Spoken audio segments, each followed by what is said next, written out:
안녕하세요. 절세 맛집TV 오세무사입니다. 저희 채널에서는 저희가 실제로 상담한 사례를 바탕으로 세법을 쉽게 설명해 드리고 있습니다. 오늘 살펴볼 주제는 상속재산에 대한 평가입니다.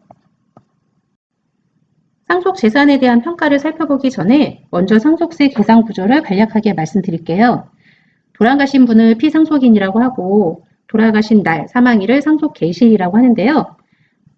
상속계시일 현재 피상속인의 재산적 가치가 있는 모든 것, 재산적 가치가 있는 모든 것을 다 합친, 여기 다 합산한 다음에 요거를 기준으로 상속세를 계산을 해요. 자, 상속세를 계산을 해서 이렇게 계산된 상속세가 예를 들어서 10억이라고 한다면 요 10억을 상속받은 사람들이 본인이 받은 상속재산의 비율대로 나눠서 내는 구조다 이렇게 생각하시면 돼요. 만약에 상속받은 사람이 자녀가 2명이고 첫째가 70%를 상속을 받고 둘째가 30%를 상속을 받는다면 이 10억 세금에 대해서 첫째가 7억을 부담을 하는 거고 둘째가 3억을 부담하는 이런 식으로 계산이 됩니다. 상속인들이 받은 이 재산가액을 기준으로 해서 상속세를 계산하는 게 아니고 피상속인의 재산가액을 다 합산한 다음에 상속세를 먼저 계산하고 이거를 비율대로 나눠서 내는 이런 구조라는 거죠. 이게 무슨 말이냐면 상속세는 금액이 커질수록 세율이 높아지는 누진세율 체계예요. 돌아가신 분을 기준으로 모든 재산을 다 합친 다음에 전체 상속세를 계산하기 때문에 상속인별로 계산했을 때보다는 상속세가 최소한 같거나 아니면 더 높아지는 구조입니다. 이렇게 계산된 상속세를 상속인들이 각각 상속받은 지분만큼 납부할 의무가 있다. 이렇게 이해하시면 됩니다. 상속세를 계산하려면 우선 재산의 가치를 평가해야 될 텐데요. 가치가 명확한 금융자산 같은 것들은 그냥 그대로 평가하면 되겠죠. 근데 부동산은 재산의 가치를 어떻게 평가하느냐에 따라서 상속세 금액이 당연히 많이 차이가 나겠죠. 그래서 오늘 말씀드릴 부분은 바로 이 재산의 평가를 어떻게 할 것이냐 이 부분인데요. 상속세 상증법이라고 얘기를 하는데 상증법에서는 이 상속재산에 대한 평가에 대해서 아주 자세하게 규정하고 있습니다. 상속재산 평가는 워낙 납세자하고 과세관청 다툼이 많은 부분이고 세법 규정이나 판례나 이런 것도 아주 많은데요. 한마디로 딱 말하자면 상속계시일 현재의 시가로 평가하겠다라는 게 원칙이에요. 자, 그럼 시가를 뭘로 볼 것이냐 이거에 대한 물음이 생길 수 있죠. 근데 이 부분에 대해서도 세법은 정의를 해놓고 있습니다. 세법의 정의를 한번 읽어보면 불특정 다수인 사이에 자유롭게 거래가 이루어지는 경우에 통상적으로 성립된다고 인정되는 가액으로 하고 수용가격, 공매가격, 감정가격 등 대통령령으로 정하는 바에 따라 시가로 인정되는 것을 포함한다라고 규정하고 있습니다. 이게 한마디로 무슨 얘기냐면 그냥 특수관계 없는 제3자하고 거래했다면 형성이 될 그런 금액, 그게 시가다 이런 얘기인 거잖아요. 근데 여기서 하나 중요한 게 대통령령으로 시가로 인정하는 금액들이 있잖아요. 시가가 아닌데 시가로 인정하는 금액. 요 인정되는 금액들이 뭔지를 보면요. 상속 개시일 전 6개월. 이 기간 중에 요 해당 재산의 매매, 감정, 수용, 공매나 경매 이런 것들이 있으면 그 가액을 시가로 보겠다는 얘기예요. 상속 개시일 현재 시가가 원칙이지만 앞뒤로 6개월, 요 뒤에도 마찬가지예요. 요 뒤에 6개월도. 자, 앞뒤로 6개월에 이런 그 자산에 대한 매매나 감정이나 수용이나 경매가 있으면 그걸 시가로 보겠다. 자, 이 얘기는 상속 개시를 현재 가지고 있던 거를 6개월 안에 판다. 6개월 안에 팔면 요거를 시가로 봐서 상속세를 부과하겠다라는 거죠. 근데 여기에서 중요한 규정이 또 하나 있습니다. 재산, 즉 상속 재산하고 면적이나 위치, 뭐 용도, 종목, 기준시가. 자, 해당 재산이라는 게 상속 재산을 얘기를 하는 거죠. 해당 재산하고 면적이나 위치나 용도나 종목, 그리고 기준시가가 동일하거나 유사한 다른 재산, 이 다른 재산과 관련해 가지고 상속 개시일 전 6개월, 후 6개월 안에 똑같이 매매나 감정이나 수용이나 경매, 공매 이런 것들이 발생했다. 그러면 요거를 시가로 봐서 이 재산 평가를 하겠다라는 거예요. 다른 재산인데. 다른 재산에 동일하거나 유사한 다른 재산의 매매나 뭐 감정이나 이런 것들이 있었다면 그걸 기준으로 해가지고 내 상속 재산에 대해서 시가로 보겠다라는 거죠. 이걸 실무에서는 유사 사례 가액이라고 얘기를 하는데요. 상속 재산이 아파트나 연립 같은 공동주택인 경우에는 유사 사례 가액으로 보는 요건이 까다롭습니다. 자, 요건을 보면 공동주택인 경우에는 세 가지 요건을 모두 충족해야 유사 사례 가액으로 인정을 하는데요. 첫째는 상속주택과 비교해서 아까 우리 해당 주택이라고 얘기한 거 있었죠? 상속주택이랑 비교를 해서 그 비교주택이 동일한 공동주택 단지 안에 있어야 합니다. 그리고 두 번째는 상속주택과 비교주택의 주거 전용 면적 차이가 상속주택을 기준으로 해서 5% 이내여야 된다는 거죠. 그리고 세 번째는 상속주택과 비교주택의 공동주택 가격 차이가 상속주택을 기준으로 5% 이내일 것. 이 세 가지 요건을 모두 충족을 하면 유사매매 사례 가액으로 봐서 해당 그 상속주택에 대한 시가로 인정을 해주겠다라는 얘기예요. 이 공동주택 단지에 대해서 세법에서는 공동주택관리법에 따른다 이렇게 되어 있는데요.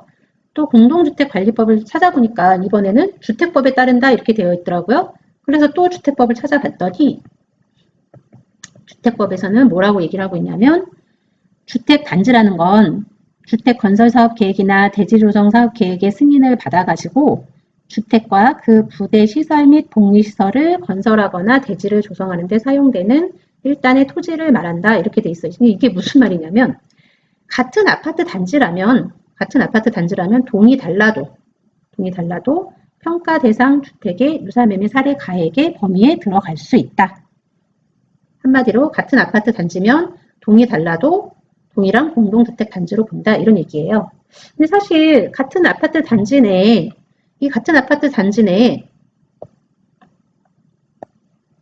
이렇게 아파트 단지가 있는데 같은 평형의 아파트라고 해도 리모델링을 한 정도나 뭐 일조량 아니면 조망권 뭐 아니면 유해 환경하고의 뭐 어떤 근접성 뭐 그리고 또 급매로 나올 수도 있잖아요. 이런 급매 여부 이런 거 여러 요인에 따라 가지고 동별로도 다르고 그리고 같은 동이라고 해도 층별로도 가격 차이가 생기는 게 일반적이잖아요.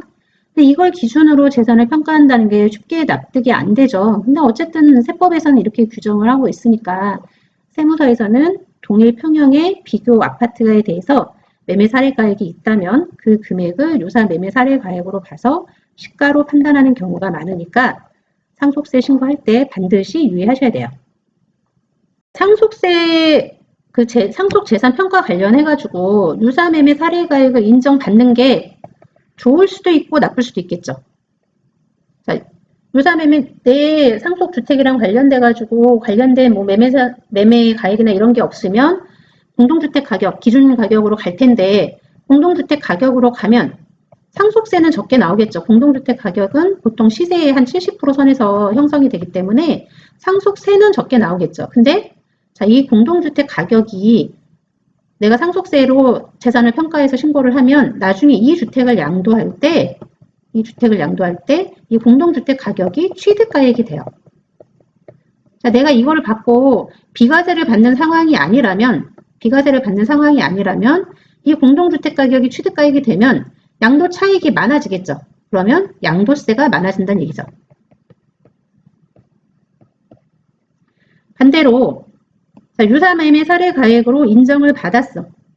그 유사매매 사례가액으로 인정을 해서 시가로 상속세 신고를 하면 상속세는 더 많아지겠죠. 더 많아지겠지만 똑같은 논리로 양도세는 더 낮아지는. 그래서 요 상속세가 줄어들고 양도세가 늘어나는 이 부분 내지는 상속세가 늘고 양도세가 줄어드는 이 부분들을 비교해서 어떻게 갈 것인가를 생각을 해보셔야 되는 거예요. 자, 상속세 신고는 단순히 이 상속세만 검토하고 끝나는 게 아니고 취득세도 봐야 되고 그리고 보유하는 기간 동안에 종부세라든가 그리고 최종적으로는 나중에 양도할 때 양도세까지 다 검토를 하셔야 되는 거죠. 그래서 요 전체적인 세금을 다 검토를 하고 가장 절세가 될 수 있는 방법으로 상속세 신고를 해주셔야 되는 거예요. 자, 부모님 중 한 분이 돌아가시면 10억까지는 상속세가 안 나온다. 이런 말씀 들어보셨을 거예요. 상속 재산에서 배우자 공제가 5억이고 일괄 공제가 5억을 차감해 주기 때문에 10억까지는 상속세가 안 나오는 건데요. 만약에 이런 상황이라면 상속세는 안 나오지만 나중에 양도세나 이런 부분을 감안을 해서 상속 재산 가액을 가능한 한 높게 해서 신고를 하는 게 당연히 유리하겠죠. 상속세는 안 나오거나 아니면 소액이 나올 수 있겠지만 나중에 그 부동산을 팔 때는 상속 재산 가액을 취득 가액으로 인정을 해주기 때문에 양도세가 훨씬 적게 나올 수 있다는 거죠. 오늘 말씀드릴 사례가 바로 그런 경우였습니다. 사례를 먼저 말씀을 드리면 2022년 5월에 상속이 개시가 됐습니다. 배우자분 그리고 자녀가 2명이 있는 상황이었는데요. 배우자분이 금융재산을 다 이제 상속받기로 하시고 아들 둘이 아파트를 상속을 받기로 했습니다. 공동으로 아파트를 상속받기로 했어요. 상속 개시 당시에 돌아가신 망자분하고 같이 살았어요. 이 아파트에서 10년 이상을 거주하고 있는 상황이었고요. 이 아파트에 대한 공동주택 가격은 6억이었고요. 시세는 약 10억 정도 되는 상태였습니다. 자, 이 아파트 자체 물건에 대한 매매 사례나 감정이나 이런 상황은 없는 상황이었고요. 유사 매매 사례 가액을 한번 확인을 해봤더니 4월달이면 상속 개시 전 6개월에 해당이 되죠. 4월달에 10억 5천만 원에 거래된 건이 있었습니다. 그래서 이 건을 좀 살펴봤더니 전용 면적은 똑같아요. 전용 면적은 똑같은데 기준 시가, 즉 이 공동주택 가격이 차이가 5%가 넘더라고요. 상속주택은 지금 이게 상속받는 주택은 24층 중에 3층, 비교적 저층에 해당이 되는 거죠. 근데 4월달에 매매된 거는 24층 중에 21층이었어요. 고층에 해당이 돼서 이 매매 시세가 다른 상황인 거였죠. 이 해당 아파트, 요 아파트에 대해서 저희가 그래서 감정을 한번 의뢰를 해봤더니 감정가는 약 10억 5천에서 10억 7천이 나오는 상황이었습니다. 감정평가 수수료가 120만 원 정도 발생하고요. 자, 우선 상속세를 비교를 해보면 공동주택 가격이 6억이니까 10억 이하죠? 자, 그러면 상속세는 없다. 자, 감정평가 금액 예를 들어서 10억 7천이라고 가정을 한다면 10억 7천으로 상속주택을 평가를 하면 자, 10억이 초과하니까 상속세가 나와야 되는 상황인데 아까 말씀드렸지만 일괄공제 5억, 배우자 공제 5억에다가 여기는 동거주택 상속공제라는 최대 6억까지 받을 수 있는 그 요건을 충족하고 있는 상태였어요. 그래서 상속세가 없는 이런 상태였습니다. 동거주택 상속공제는 올려드린 영상에 동거주택 상속공제에 대한 영상이 있으니까요. 한번 찾아보시면 도움이 되실 거예요. 자, 다음으로 양도세를 비교를 해보면 양도가액을 뭐 15억이라고 가정을 하고 공동으로 상속을 받고 3년을 보유하고 여기에서 계속 거주도 했어요. 그리고 양도를 한다. 이렇게 가정을 한번 해보죠. 그러면 취득가액이 상속세 신고할 때 공동주택 가격으로 했다면 6억일 테고 감정을 받아서 그 감정가액으로 했다면 10억 7천만 원이 되겠죠. 취득가액이 6억인 상태면 12억 초과되는 양도 차익이 2억 2,500 정도 나오고요. 요거에 대해서 장기보유 공제 24%를 적용을 하면 약 지방세 포함해서 부담하셔야 되는 세금이 3,200만 원 정도가 나오는 상황이십니다. 근데 상속세 신고를 10억 7천만 원에 하는 경우라면 12억이 초과되는 양도차익은 8,600만 원이고 그리고 장기보유공제 24%가 적용이 된다라고 하면 약 758만 원 정도가 나오는 상황이에요. 자, 여기에서 감정평가 수수료 아까 120만 원까지 고려를 해도 자, 이렇게 고려를 해도 절세되는 금액이 약 2,322만 원이 절세가 되는 상황이죠. 취득가액을 뭘로 상속세 신고를 했느냐에 따라서 나중에 절세되는 금액은 2천만 원이 넘는 금액이 절세되는 이런 상황이신 거죠. 추 부동산에 대한 그 시세가 변동이 되거나 아니면 뭐 그 상속 받으신 분들이 추가로 주택을 구입할 계획 등이 뭐 있다든가 이런 뭐 상황에 따라서 양도세의 차이는 더 크게 날 수도 있기 때문에 사전에 검토하고 판단을 하셔야 됩니다. 자, 이 사례에 대해서 다시 한번 말씀을 드리면 해당 재산, 해당 주택에 대한 매매 사례 가액이 없었죠. 해당 주택을 안 팔았으니까 당연히 매매 가액이 없는 거죠. 자, 그래서 그 다음에 유사 매매 사례 가액이 있는지를 봤는데 유사 매매 사례 가액도 없었습니다. 자, 그러면 이렇게 매매 사례 가액이 없고 시가로 인정을 받을 수 있는 게 없을 때 그러면 기준시가 공동주택 가격으로 가려고 했더니 양도세 부담이 나중에 커질 수 있는 거죠. 자, 그래서 이 해당 주택에 대해서 감정을 받은 거예요. 아까 해당 주택의 상속 개시일 기준으로 해서 앞뒤로 6개월 사이에 이 해당 주택을 매매도 시가지만 이 해당 주택을 감정평가를 한 경우에 시가로 인정하겠다고 했잖아요. 그래서 감정을 받은 거죠. 그래서 이 감정가액을 기준으로 상속세를 시가로 신고를 한 이런 상황입니다.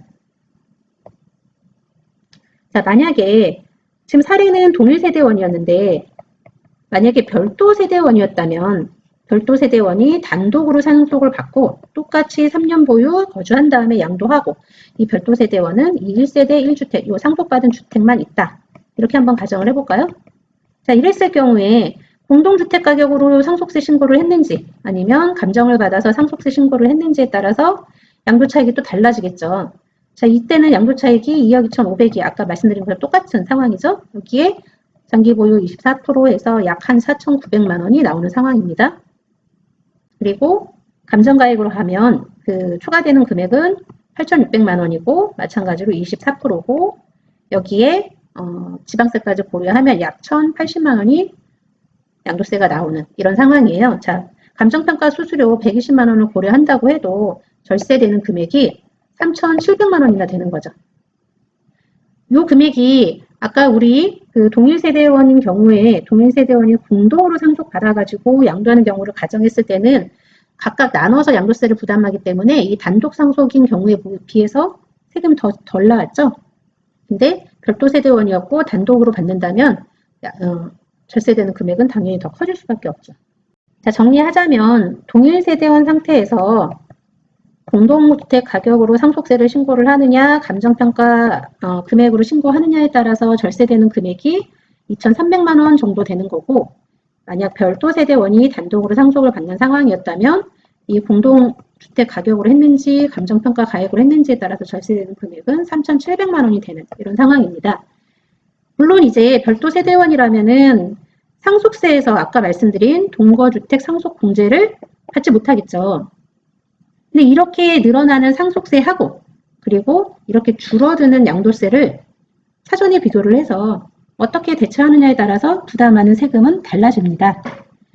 자, 이처럼 상속세 신고를 어떻게 했는지에 따라서도 양도세가 달라지고 그리고 상속 이후에 상속인들의 상황에 따라서도 양도세는 달라지기 때문에 상속세 신고를 하셔야 한다면 반드시 사전에 전문가와 함께 충분한 상담을 하신 뒤에 그리고 결정하시기 바랍니다. 지금까지 상속재산평가와 관련된 내용을 간략하게 살펴보았습니다. 오늘도 함께 해주셔서 감사합니다.